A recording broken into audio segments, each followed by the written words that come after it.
Hello my friends, Gabriel here, and we're looking at Niantic's newest free-to-play online mobile application. This is Pokemon Go. We're going to cover just what the heck is Pokemon Go for you newbies out there, as well as cover some crucial tips that will help you along the way. Hopefully, you'll get so psyched that you'll just get out there and start catching some Pokemon of your own. First off, what is Pokemon Go? Pokemon Go is a mobile game app that can be played on iOS and Android devices currently. The game uses an overlay map on an already well-established Google Maps. That's freaking awesome. This allows players to make the real world a game world. Pokemon can be found anywhere in the world, and your environment can change the type of Pokemon that you come into contact with. The harder the places you get, the chances are the more rare Pokemon will be there. This is great because it gives Pokemon players and casual gamers a chance to get outside and interact with the real world. This may be the first time some of my fellow nerds have even seen the sun this season. Not only will you travel, but you'll run into fellow Pokemon hunters as well. They're everywhere. Don't be afraid to nerd out and interact. It's awesome. There's thousands of players out there, and a lot of people are just out there having fun. Another fun fact about Pokemon Go is that at a certain point, the player base divides up into different groups. These groups turn into teams, and as teams, they try and hold strategic points known as gyms throughout the world. Players can train and fight with their Pokemon, making these locations a hotspot for interaction. Basically, Pokemon Go takes a lot of people's childhood dreams and makes it close to a reality by allowing players to go out and capture cute little monsters, which potentially leads to fighting one another in a digital world. That's pretty freaking cool. Okay, now that we've talked about the basics of Pokemon Go and what it is, let's get into some tips that everybody needs to know. First off, the game doesn't explain a whole lot other than your initial character creation and catching your first Pokemon. There are a ton of items in the game that can be acquired or purchased if you so desire. If you want to see what items you already have, click on the Pokeball on the main screen and click the Items tab to the right. You can also find where to purchase items in the shop menu right above. So let's do a quick rundown of these items. First off, we have our standard Pokeball. These are what you use to capture Pokemon when you find them. There are three types of Pokeballs. There's Standard, there is Great, and then there's Master Pokeballs. The higher the quality of the Pokeball, the higher a player's chances are of catching the Pokemon, especially rare and unique ones. Players also start out with a camera that allows you to take a picture of the Pokemon while you're engaging them. So while you're looking at it, look on the bottom right and there'll be a camera. You can select that and take a picture of the Pokemon wherever it is in the world. The last item a player starts with is called an incubator. Now this first incubator has unlimited uses, but if a player finds a ton of eggs, an additional incubator can either be acquired or purchased. Alright, now let's move on to the other items that can be acquired or purchased. There's incense to start. Incense allows players to draw in Pokemon for about 30 minutes around them. Use it when you're actually out there grinding and farming, and keep moving around because Pokemon will surely come your way. Incense only affects the player that actually attaches it to themselves. Now, similar to incense, we have the lure module.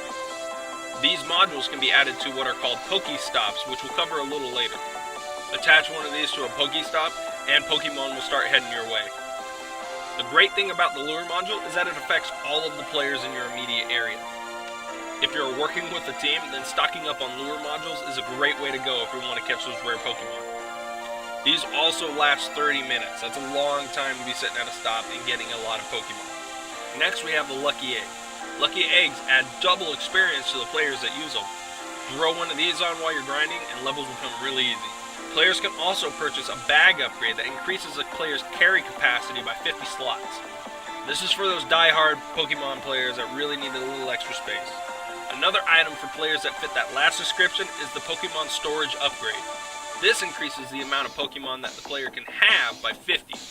The last item that I want to cover that can be purchased is Pokecoins. These can be purchased with cash if you're just too impatient or just don't have the time to get out there and acquire items in the real world. Alrighty, let's move on to locations. Within the world, there are two different types of locations, Pokestops and gyms. Players can head to a Pokestop if they want to acquire items. They look like little blue squares floating on little pedestals all around the world. Get close to the area and the Pokestop will expand, revealing a circular photo. Go ahead and click on it. This expands into the entire screen, allowing players to spin the photo and goodies will come flying out of it. Click on the goodies and they'll go into your bag. If you're in a hurry, spin the token and the goodies will come flying out, and then just hit the X and it'll automatically collect all of the items that came out into your bag. Players can return to Pokestops repeatedly as many times as they want, about 5 minutes apart. Keep in mind that Pokestops are actually placed at landmarks throughout the world. The greater the landmark, the greater the loot. Alright, now let's move on to gyms. Gyms are a lot more colorful in their display. Gyms are also located in different areas around the world. They usually have a Pokemon trainer and a Pokemon on top. They also have a color for the team that gym represents. Players can go to these locations and fight over control of that gym. Go Team Valor. Keep in mind though that players can't participate in gym activities until they're level 5, so that should be one of your first goals to try and hit level 5. Now fighting in the game is easy. I was a little hesitant when I started, but I'll show you how. When you go ahead and go to a gym, click on the gym, and on the bottom right side you'll see a pair of boxing gloves. This means you want to fight the gym owner. Now if there's multiple candidates in the queue, you're going to have to fight all of them in order to take over the gym. When the fight gets prepared, it's going to count down and say go. At that point, you're going to swipe your finger left and right in order to move your Pokemon so it can dodge the enemy's attacks. And whenever you're resting, go ahead and click on the enemy Pokemon. This will cause your Pokemon to attack them. And if you have a power-up charge, which is on the top left, go ahead and hold down your finger on the enemy Pokemon. This will force your Pokemon to do a power move, which does an insane amount of damage. That's pretty much it to all the fighting. It's pretty fun, and you get levels as you go. Another great thing about gyms is that multiple players can add their Pokemon and lend their support in the gym's defense. Make sure that if you're doing this, you're putting your best Pokemon out there because your team is counting on you. Gyms also provide a bonus to participants and the owners within. Players can receive free items by going to the shop and clicking on the little green shield on the top right. This only benefits a player if they're part of a gym. The last thing I want to say about locations is that geography and time of day affect everything. Being near a water source will draw out lots of water-type Pokemon. Being on top of a mountain will also allow players to find a rare Pokemon that only dwells in that area. Another thing to note is that the further you are away from your starting area, the higher your chances are of finding a rare Pokemon. Level, enhancements, and location all affect the Pokemon that a player will come into contact with. Like I said, time of day also has an effect on the Pokemon a player will come into contact with. Nocturnal Pokemon will only come out at night, so be on the lookout for a good catch. Alright, we've covered items and we've covered locations. Let's move on to gameplay. Players will receive experience and sometimes items anytime they catch a Pokemon or make use of a location and its services. Enhancing your gameplay with a lucky egg will greatly increase that XP gain, and learning how to do trick throws will enhance it even more.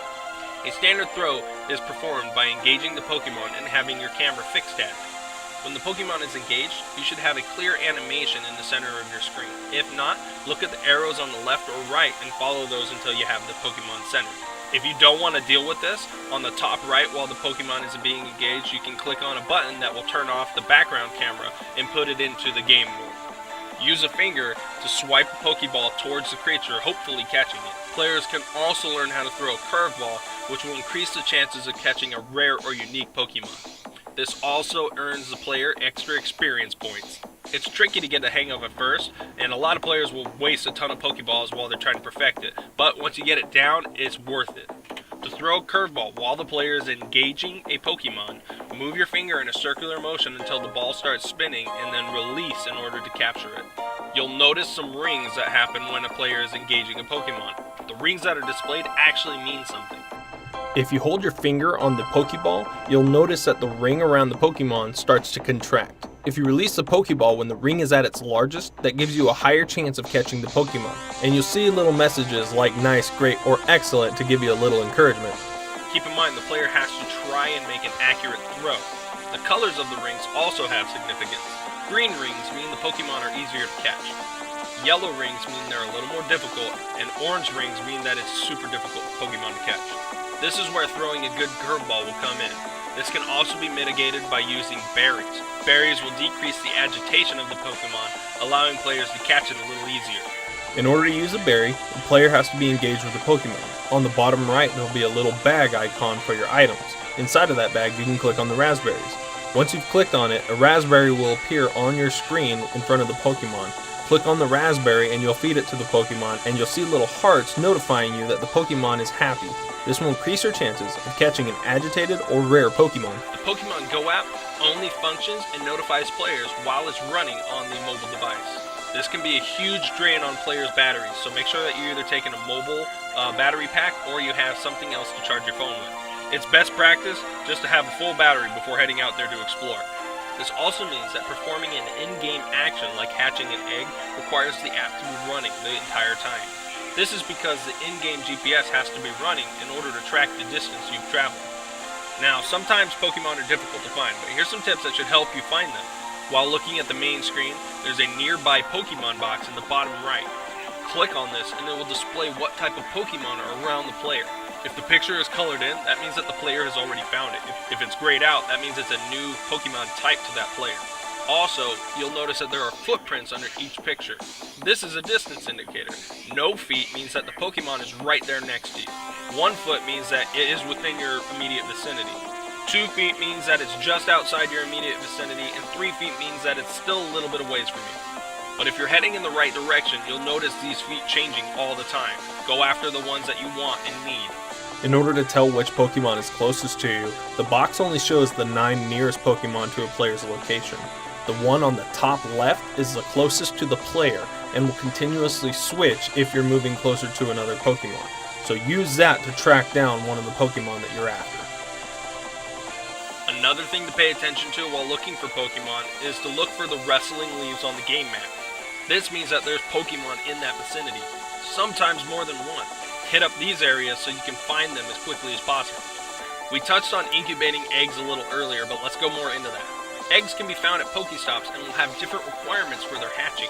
All of them require a player to walk under a certain speed and a certain distance. The distances a player can walk on these will range from 2,000 kilometers to 10,000 kilometers as far as we've seen. So get out there and get to stepping. To locate your eggs, go to the Pokemon menu and on the top right, you can click on the eggs emblem. You can also swipe left and that will bring up the eggs menu. Here's where you can see how many eggs you have and which ones are actually incubating. If you want to be lazy, there are a few hacks for this. You can attach the phone to something that is consistently moving, like a ceiling fan or a Roomba or anything that is going to consistently be moving around your house, and this will have the GPS track all of the movements it's doing. Another option which I like is to hop on a bike and just go for a ride.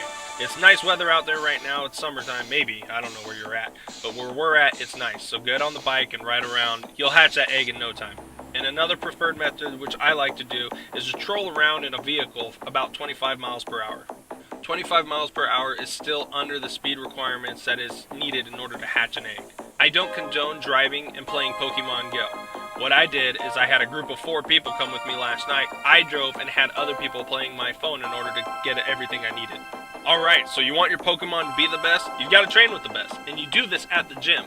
These places, as long as they're owned by your team, will allow you to train and fight with your Pokemon. This will help them get stronger, and when you're building your team, it's a good idea to go out and spend a little time at the gym. Keep in mind though that during fights, your Pokemon can lose HP, which is where you'll use a potion to heal them up. Also, Pokemon can get knocked out completely, putting their HP to 0. Players can use a revive shard in order to get their Pokemon half health, or you can work around this by evolving that Pokemon and it'll give it full health, plus it'll come back stronger than ever. Revive shards and potions can be found at Pokestops throughout the world. Now, as you're going around and collecting stuff from Pokestops and Pokemon and whatever it is, your bags are going to get full. Unless you purchase that extra bag upgrade, you're going to have to make some space. You can do this by going into your items tab and then clicking the garbage can on the right side of any item. Once you do that, it's going to bring up another window where you can add more items to the counter, and then once you hit OK, it will delete that many items from your bag. This is useful if you have 80 or 90 potions, but you're not really fighting in time. A lot of this boils down to just catching Pokemon. You want to grind out a whole ton? The most I've caught is 116 in one night. That was in a 3-hour span. That's a freaking ton of Pokemon.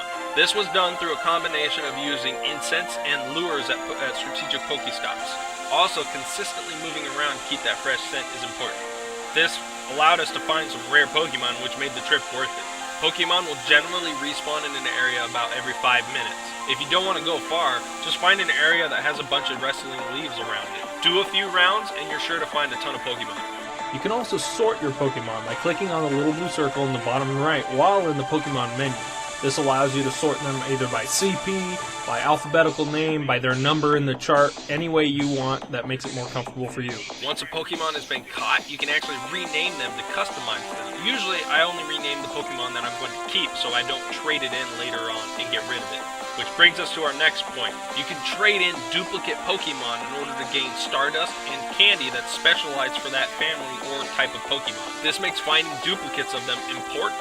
For example, if you want to evolve a Pikachu, you're going to need 50 Pikachu candy.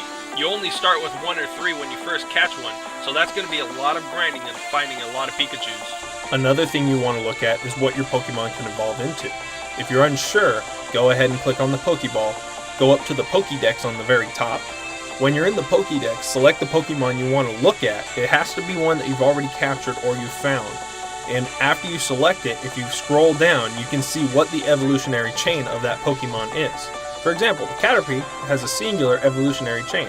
It goes from Caterpie to Metapod to Butterfree. An Eevee can evolve into 3 different types of Pokemon. If you want to get all 3 types of Eevees, you're going to have to catch a lot of Eevees and take chances at evolving each one of them. Pay attention to the moves, and if they're different, they will evolve into different creatures. You can also increase your Pokemon's CP or combat power by using a combination of Stardust and Candy. Stardust are acquired by capturing and trading up Pokemon. Stardust can also be acquired by hatching eggs and defending gyms. When trading your Pokemon, you want to pay special attention to the one you actually want to keep. Not all Pokemon are the same. Some may be bigger and have higher CP, but have lower hit points and less damaging moves. CP can be adjusted and added, but moves and abilities cannot. So always value the abilities over the CP of the Pokemon. And my last little tidbit on gyms is we talked about adding your Pokemon to a gym, but I didn't tell you how. Gyms require levels just like your character requires levels. As gyms level, they can add more Pokemon trainers to aid in their defense. If you're able to add your Pokemon to the gym, you'll see a little plus sign in the bottom left hand of the window. Okay, the last thing I want to touch base with is the starting Pokemon. If you're unhappy with the first few Pokemon that pop out at you, fret not. Run away from them around 5 to 6 times, and a Pikachu will pop out, allowing you to capture a Pikachu for your first Pokemon. This was a fun little trick that we found out when my buddy was playing and didn't want any of the other starting Pokemon. Alright, that's pretty much all of the bases covered. Remember that this is a developing game and will have features and new items added from time to time. I'll do my best to let you know what's going on with them and keep you guys up to date. I hope you guys enjoyed this video.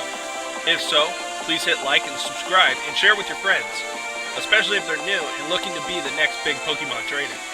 Please be safe out there, have fun, and as always, don't stop. Gabriel, signing out.